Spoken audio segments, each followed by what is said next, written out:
Assalamualaikum, Shalom, Om Swastiastu, Namo Buddhaya, Salam Kebajikan. Kami, Chandra, Diska, dan Teguh dari S1 Psikologi Uniga Malang akan membahas tentang perkembangan fisik, kognitif, dan sosio-emosi masa dewasa pertengahan dalam mata kuliah Psikologi Perkembangan 2. Materi ini kami bagi menjadi 6. Yang pertama, hakikat masa dewasa menengah akan dibahas oleh Teguh. Yang kedua, perkembangan fisik akan dibahas oleh Diska. Yang ketiga, perkembangan kognitif akan dibahas oleh Teguh. Yang keempat, karir, pekerjaan, dan waktu luang akan dibahas oleh saya sendiri, Chandra. Agama dan makna hidup akan dibahas oleh Chandra. Dan yang terakhir, teori kepribadian dan perkembangan, stabilitas, perubahan, dan relasi akrab akan dibahas oleh Chandra juga. Langsung saja, Teguh dipersilakan untuk membahas tentang hakikat masa dewasa menengah. Baik, saya akan menjelaskan mengenai hakikat masa dewasa menengah. Yang satu, perubahan di usia parubaya. Yang kedua adalah mendefinisikan masa dewasa menengah. Perubahan yang terjadi di masa parubaya antara lain yaitu satu, perubahan biologis. Melihat dan mendengar adalah dua perubahan yang paling menyusahkan dan paling tampak dalam masa parubaya. Daya akomodasi mata mengalami penurunan paling tajam antara usia 40 sampai 59 tahun.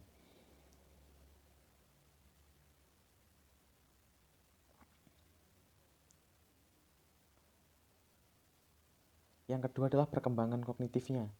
Berbagai kemunduran dalam daya ingat terjadi selama masa parubaya. Walaupun strategi-strategi dapat digunakan untuk mengurangi kemunduran tersebut, kekurangan yang lebih besar terjadi dalam memori jangka panjang daripada dalam memori jangka pendek. Proses seperti organisasi dan pembayangan dapat digunakan untuk mengurangi kemunduran daya ingat. Yang ketiga adalah karir dan kerja. Sebagai besar, kemajuan karir terjadi pada awal dalam kehidupan orang dewasa, sekitar usia 40 hingga 45 tahun. Dan individu yang dipromosikan lebih dahulu lebih naik atau lebih jauh. Dan kepuasan kerja mengalami peningkatan secara konsisten sepanjang kehidupan. Yang keempat adalah perkembangan psikososialnya. Selama masa dewasa, dunia sosial dan personal dari individu menjadi lebih luas dan kompleks dibandingkan dengan masa-masa sebelumnya. Pada masa parubaya ini, individu memasuki peran kehidupan yang lebih luas. Pola dan tingkah laku sosial orang dewasa lebih berbeda dalam beberapa hal dari orang yang lebih muda. Perbedaan-perbedaan tersebut tidak disebabkan oleh perubahan-perubahan fisik dan kognitif yang berkaitan dengan penuaan, tetapi lebih disebabkan oleh peristiwa-peristiwa kehidupan yang dihubungkan dengan keluarga dan pekerjaan. Yang selanjutnya adalah keintiman. Keintiman dapat diartikan sebagai suatu kemampuan memperhatikan orang lain dan membagi pengalaman dengan mereka. Orang yang lebih tidak dapat menjalin hubungan intim dengan orang lain dan terisolasi. Definisi masa dewasa menengah. Tampak lebih awal di usia 30 tahun, tetapi pada beberapa titik di usia 40 tahun. Periode perkembangan yang dimulai pada usia kurang lebih 40 tahun hingga 60 atau 65 tahun. Mencakup waktu yang lama dalam rentang hidup pada masa dewasa. Individu melakukan penyesuaian diri secara mandiri terhadap kehidupan dan harapan sosial. Matang secara emosinya, dan kelompok usia yang paling hebat, paling sehat, paling tenang, dan paling bisa mengontrol diri, dan juga paling bertanggung jawab. Baik, terima kasih Teguh. Dilanjut Diska untuk membahas tentang perkembangan fisik. Perubahan fisik pada masa dewasa menengah. Pada masa dewasa menengah akan ada perubahan fisik-fisik yang terjadi cukup signifikan. Kita mulai dari usia 30 tahun. Usia 30 tahun, kulit masih terasa kencang dan rambut belum berubah. Akan tetapi pada masuk usia masa dewasa tengah, yaitu di awal usia 40 tahun, kulit akan mulai kendur dan mulai berkerut atau kita sebut dengan kulit keriput. Hal ini terjadi karena kehilangan lemak dan kolagen yang terletak di bawah jaringan kulit. Selain itu akan jadi pigmentasi juga. Pigmentasi yang terjadi di daerah kecil tertentu di kulit menghasilkan percikan penuaan, khususnya di daerah terkena sinar matahari seperti tangan atau wajah. Nah, untuk rambut juga akan menjadi lebih tipis dan berwarna keabu-abuan atau yang biasa kita sebut beruban. Kondisi lain juga untuk kuku jari tangan maupun jari kaki akan lebih bergerigi, tebal, dan rapuh. Selain dari 3 kondisi tersebut, ada juga kondisi yang disebut dengan sarcopenia. Jadi sarcopenia adalah kehilangan massa otot dan kekuatan. Kekuatan yang dimaksud di sini adalah kekuatan sendi-sendi dan kekuatan tulang. Angka kehilangan massa otot dapat mencapai 1 hingga 2% per tahun setelah usia 50 tahun. Nah, kehilangan kekuatan ini terjadi di bagian punggung dan kaki. Angka kehilangan tulang dimulai dengan lambat namun meningkat pada usia 50 tahunan. Dan pada wanita akan kehilangan tulang 2 kali lipat lebih cepat dibandingkan pada pria. Di akhir masa hingga paruh baya, tulang lebih mudah patah dan membutuhkan waktu lebih lama untuk dapat pulih. Selanjutnya, penglihatan dan pendengaran pun akan mulai berkurang. Yang berkurang dari penglihatan adalah ketajaman akomodasi mata, kemampuan memfokuskan dan mempertahankan sebuah bayangan pada retina. Hal ini terjadi karena suplai darah ke mata itu berkurang, sehingga pada usia parubaya akan mengalami kesulitan untuk memandang objek-objek dalam jarak dekat. Berkurangnya suplai darah itu menurunkan luas medan penglihatan dan dapat menjelaskan meningkatnya titik buta mata. Pada contoh usia 60 tahun, retina menerima hanya sepertiga cahaya dari yang diterimanya pada usia 20 tahun, dikarenakan ukuran pupil yang mengecil. Jadi sehingga penglihatan pun akan mengalami penurunan, dan pada pendengaran juga akan mengalami penurunan yang disebabkan karena menurunnya sensitivitas terhadap nada tinggi. Tapi untuk nada rendah tidak terlalu signifikan untuk penurunannya. Dan untuk pendengaran pada pria akan lebih cepat mengalami penurunan dibanding pada wanita, dikarenakan pria biasanya dihadapkan pada kegiatan-kegiatan yang berbeda, seperti kegiatan di tempat kerja, pertambangan, menangani mobil, yang tingkat kebisingannya itu sangat tinggi, sehingga hal-hal yang bisa dilakukan untuk memperlambat penurunan penglihatan dan pendengaran, fungsi penglihatan dan pendengaran adalah mengontrol kekuatan cahaya dan kebisingan yang melatar belakangi suara yang didengar. Jadi selain itu, di usia 40 tahun, untuk tinggi akan menyusut dan berat badan akan bertambah. Tinggi menyusut sekitar setengah inci itu pada usia 30-50 tahun pada pria, dan 3/4 inci di usia 50 hingga 70 tahun pada pria. Tetapi untuk wanita akan menyusutnya lebih banyak, yaitu sekitar 2 inci, dan terjadi di usia 25 hingga 75 tahun. Berkurangnya tinggi ini disebabkan oleh yang pertama adalah proses penuaan dini, dan juga karena menyusutnya tulang pada vertebrata atau tulang belakang. Dikarenakan perbandingan jumlah lemak di usia remaja itu 10%, tetapi meningkat jumlahnya menjadi 20% di usia parubaya. Hal ini menyebabkan juga berat tubuh pada usia parubaya itu meningkat dan menyebabkan obesitas. Nah, obesitas di sini juga memiliki resiko-resiko, bahkan bisa menyebabkan kematian karena resiko kesehatannya sangatlah berat. Selain berat badan yang bertambah dan tinggi yang menyusut di usia 40 tahun, ada juga perubahan fisik lainnya, yaitu adalah perubahan pada sistem kardiovaskular atau sistem peredaran darah, dan juga pada sistem paru-paru yang akan kita jelaskan di slide berikutnya. Sistem kardiovaskular atau yang disebut juga adalah sistem peredaran darah. Jadi sistem peredaran darah ini sangat kita butuhkan, yaitu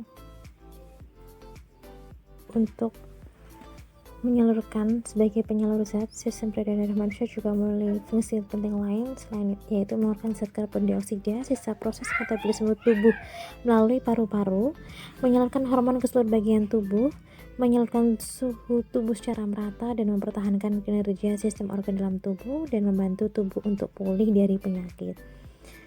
Nah, untuk mekanisme sistem peredaran darah manusia itu ada 3. Yang pertama adalah sirkulasi sistemik. Sirkulasi sistemik itu adalah sirkulasi ke seluruh tubuh. Sirkulasi darah yang mencakup seluruh tubuh. Sirkulasi ini berlangsung ketika darah yang mengandung oksigen mengisi serambi kiri jantung melalui vena pulmonalis. Usaha melakukan pelepasan karbon dioksida di paru-paru, kemudian darah yang di serambi kiri teruskan ke bilik kiri, dan selanjutnya disalurkan ke seluruh tubuh melalui pembuluh darah utama atau pembuluh darah aorta, sehingga darah yang dipompa oleh aorta terus mengalir bagian paling tepi di seluruh area tubuh, menyalurkan berbagai zat yang dibawanya ke sel-sel tubuh dan mengalir kembali ke serambi jantung kanan untuk mengalami proses pembersihan darah. Dan sirkulasi yang kedua, sirkulasi pulmonal atau sirkulasi pulmonal itu sirkulasi paru yang merupakan sirkulasi darah dari jantung menuju paru-paru dan sebaliknya. Jadi sirkulasi ini berlangsung saat darah yang mengandung karbon dioksida dari sisa metabolisme tubuh kembali ke jantung melalui pembuluh vena besar atau vena cava, lalu memasuki serambi kanan dan diteruskan ke bilik kanan jantung. Dan yang ketiga ada sirkulasi koroner. Sama seperti organ tubuh lain, jantung juga membutuhkan asupan oksigen dan nutrisi supaya dapat menjalankan fungsinya dengan baik. Darah yang mengurusi jantung akan dilarikan melalui arteri koroner ke otot-otot jantung. Maka dari itu, sumbatan pada arteri koroner bisa mengurangi aliran oksigen dan nutrisi otot jantung sehingga meningkatkan risiko terkena serangan jantung. Nah, apabila sistem peredaran darah atau sistem kardiovaskular ini tidak berjalan sebagaimana mestinya atau terdapat kelainan, maka akan terjadi timbul penyakit. Di antaranya itu adalah seperti hipertensi dan juga ada penyakit jantung koroner, gangguan jantung, aterosklerosis, ada gangguan otot jantung juga, gangguan ginjal dan hal-hal yang lain dan penyakit-penyakit yang lain. Dan ini juga tidak bisa kita anggap remeh. Ini adalah penyakit yang serius yang harus segera diperiksakan ke dokter. Nah, perubahan fisik lainnya selain sistem kardiovaskular ada di paru-paru.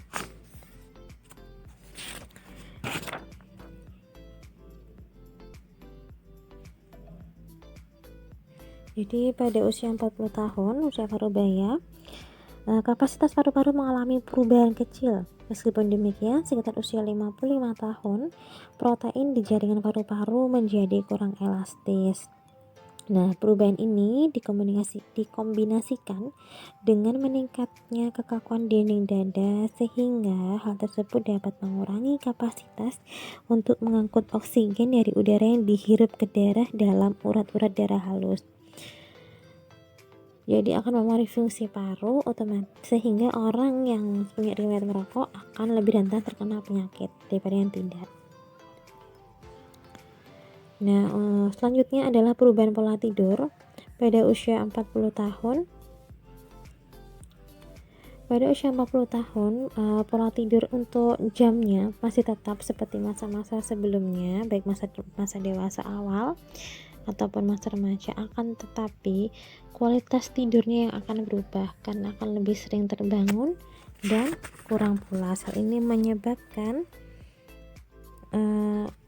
akan mengalami kegemukan, memiliki penyakit kardiovaskular seperti itu, dan depresi akan menyebabkan seperti itu. Nah, selanjutnya kesehatan dan penyakit pada usia 40 tahun. Pada usia 40 tahun akan ada gangguan-gangguan kesehatan terkait dengan metabolisme tubuh dan sistem kardiovaskular tadi. Nah, penyakit kronisnya antara lain Yang pertama itu artritis atau radang sendi, yang karena skopenia tadi ya, karena perubahan fisik tadi. Yang ketiga hipertensi, yang kedua hipertensi, ketiga jantung, keempat kanker, dan lima adalah stroke. Nah, selain penyakit kronis, stres juga bisa berhubungan dengan penyakit. Stres berhubungan dengan penyakit sistem kekebalan tubuh dan penyakit kardiovaskular. Penyakitnya berhubungan dengan budaya dan kesehatan. Jadi apabila seorang imigran otomatis memiliki budaya yang berbeda, entah itu pola makan atau pola hidup, sehingga mempengaruhi kesehatan di usia parubaya jika tinggal di daerah lain. Nah, selanjutnya adalah angka kematian di usia 40 tahun. Sampai dengan pertengahan abad ke-20, penyakit infeksi memang menjadi penyebab utama kematian. Ketika angka penyakit infeksi telah menurun dan jumlah individu yang hidup hingga usia parubaya sudah lebih banyak, angka penyakit kronis bertambah. Nah, kini penyakit kronis merupakan penyebab utama dari kematian individu yang berada di masa dewasa menengah.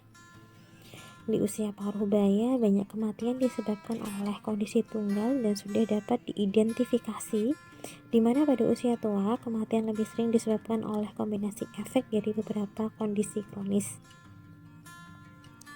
Selama bertahun-tahun, penyakit jantung merupakan penyebab utama kematian di masa dewasa menengah, lalu diikuti penyakit kanker.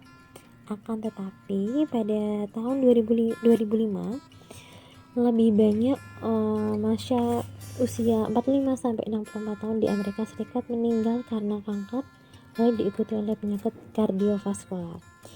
Bersumber dari Pusat Nasional untuk Statistik Kesehatan pada tahun 2008, diperoleh informasi juga bahwa jurang antara kanker sebagai penyebab utama kematian semakin melebar pada individu yang berusia 45-55 tahun ataupun sampai 64 tahun.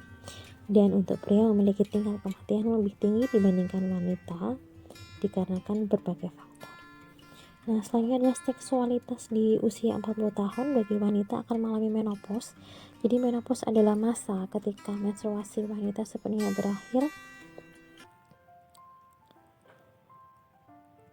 Rata-rata untuk masa terakhir menstruasi wanita adalah usia 51 tahun. Dan faktor-faktor jadinya permulaan menopause itu karena faktor keturunan dan faktor pengalaman. Pengalaman di sini yang dimaksud adalah seperti merokok secara rutin, karena tembakau dan tar itu bisa merusak indung telur. Selain itu, minum minuman beralkohol, menggunakan kontrasepsi oral, depresi, ataupun mengkonsumsi makanan dengan kandungan gula tinggi. Dan efek-efek menopause banyak ditemukan, itu tubuh akan menjadi panas secara tiba-tiba, mual, lelah, detak jantungnya berdetak sangat cepat. Meskipun secara keseluruhan menopause bukanlah pengalaman negatif bagi sebagian besar wanita yang dikira, tapi bagaimanapun kehilangan fertilitas merupakan tonggak penting dalam kehidupan wanita.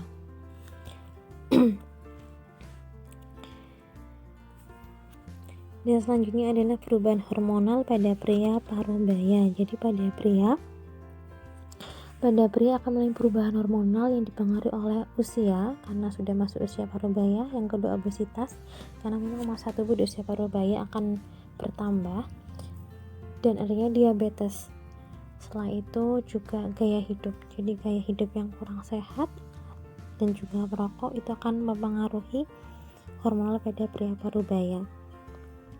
Pada pria parubaya memang akan terjadi penurunan jumlah level testosteron, akan tetapi tidak begitu signifikan sehingga hanya sedikit saja dapat mengaruhi dorongan seksual mereka. Nah, umumnya pada pria parubaya akan mengalami disfungsi ereksi. Disfungsi ereksi adalah ketidakmampuan untuk mencapai dan mempertahankan ereksi yang berpengaruh biasanya terhadap kepuasan performa seksual ataupun kepuasan pasangan. Nah, sehingga hal ini perlu ditanggulangi dengan cara pola hidup sehat, menjaga berat badan, olahraga, dan biasanya akan ada pengaruh terhadap Disfusi ereksi ini untuk difokuskan pada pengobatan yang memakai Viagra yang memang telah populer saat ini. Nah, selanjutnya sikap dan perilaku seksual. Sikap, perilaku, dan seksual baik pria dan wanita akan menurun di masa dewasa menengah. Jadi mereka akan lebih jarang melakukan aktivitas seksual daripada di masa dewasa awal. Frekuensi seksnya bisa dilihat di tabel berikut ini. Jadi pada pria di usia masa dewasa menengah di awal umur 40 dalam ada 40 orang beberapa kali dalam sebulan, ada yang 2/3 kali per minggu. Ini akan terlihat perbedaannya di usia 30 sampai 39 itu masih ada 37 orang dan berkurang seiring bertambahnya usia. Begitu pula pada wanita. Pada wanita lakukan survei, presentasinya juga seperti itu. Semakin bertambah usia, semakin berkurang untuk persentase melakukan aktivitas seksualnya. Studi terbaru berskala besar terhadap orang dewasa di Amerika Serikat yang berusia 40 hingga 80 tahun menemukan bahwa ejakulasi dini sebesar 26% dan kesulitan ereksi 22% adalah masalah seksual paling umum yang dialami pria parubaya. Sementara kehilangan minat seksualnya 33% dan kesulitan lubrikasi itu 21%. Itu juga masalah seksual paling umum yang dialami wanita parubaya, sehingga hal itu juga akan mempengaruhi kehidupan seksual pada kehidupan parubaya, sehingga mempengaruhi juga sikap dan perilaku sosialnya. Jadi tadi untuk penjelasan pada perubahan fisik di usia masa dewasa tengah, sehingga kita diharapkan bisa menanggulangi baik entah itu masa menopausnya atau perubahan fisik yang pasti akan berpengaruh pada tidak hanya fisik tapi juga pada psikologis kita. Oke Diska, terima kasih. Dilanjut kembali kepada Teguh untuk membahas tentang perkembangan kognitif.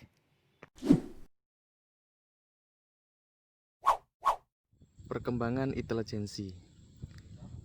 Crystallized intelligence, kemampuan akumulasi informasi dan keterampilan verbal meningkat. Fluid intelijensi, kemampuan penalaran abstrak menurun. Dan hasil penelitian Willis, Skye, 1999 menunjukkan bahwa kemampuan intelektual yaitu pembendaharaan kata, memori verbal, angka, orientasi spasial, penalaran induktif, dan kecepatan perseptual meningkat. Pemrosesan informasi. Ada penelitian tentang pemrosesan informasi pada masa dewasa tengah yang menyebutkan bahwa menurunnya kemampuan memori atau working memory dan membutuhkan waktu yang lebih lama untuk mempelajari informasi baru. Dari Dennis Park 2001, keahlian pemecahan masalah cenderung meningkat. Terima kasih banyak untuk Teguh dan Diska. Kemudian akan saya lanjut kembali untuk menyampaikan materi berikutnya. Yang pertama berbicara tentang pekerjaan di usia parubaya. Hal ini merupakan tahap refleksi dan evaluasi. Apakah seseorang akan tetap melanjutkan pekerjaannya saat ini atau akan berubah? Yang kedua, berbicara tentang tantangan dan perubahan karir. Adanya globalisasi, perkembangan iptek yang pesat, keprihatinan tentang pensiun, dan sebagainya. Hal itu menjadi tantangan tersendiri yang perlu diperhatikan dalam berkarir untuk mereka yang berada pada usia parubaya. Yang ketiga, berbicara tentang waktu luang. Waktu luang yang tersedia harus dioptimalkan semaksimal mungkin supaya tidak menjadi pensiunan yang pasif di kemudian hari. Keempat, berbicara tentang agama dan kehidupan orang dewasa, di Amerika, kehidupan beragama jauh lebih diminati oleh wanita daripada pria. Yang kelima, berbicara tentang agama dan kesehatan, agama bermakna dua bagi kesehatan itu sendiri. Yang pertama, bisa menjadi penghalang untuk kesehatan. karena adanya larangan medis tertentu ketika seseorang mengalami penyakit tertentu. Sebaliknya, di sisi lain, agama juga bisa berperan penting bagi kesehatan. Kemudian yang keenam, berbicara tentang makna hidup. Makna hidup baru ditelaah ketika diperhadapkan dengan isu kematian. Makna hidup yang ditelaah terdiri atas tujuan hidup, nilai-nilai, kemanjuran, dan juga harga diri. Ketujuh dan kedelapan, teori yang berkaitan dengan usia parubaya adalah teori Erikson dan Daniel Levinson. Teori Erikson menyatakan bahwa usia parubaya terjadi pada tahap yang ke-7. Kemudian, teori Daniel Levinson menyatakan bahwa mayoritas pria Amerika mengalami krisis parubaya, meski tidak memengaruhi seluruh aspek kehidupannya. Kesembilan, berbicara tentang stabilitas perubahan, pada usia parubaya terus mengalami perubahan kepribadian menuju kematangan sosial. Terakhir, berbicara tentang relasi akrab, pada usia parubaya cinta mengalami peningkatan, meski kepuasan pernikahan mengalami penurunan.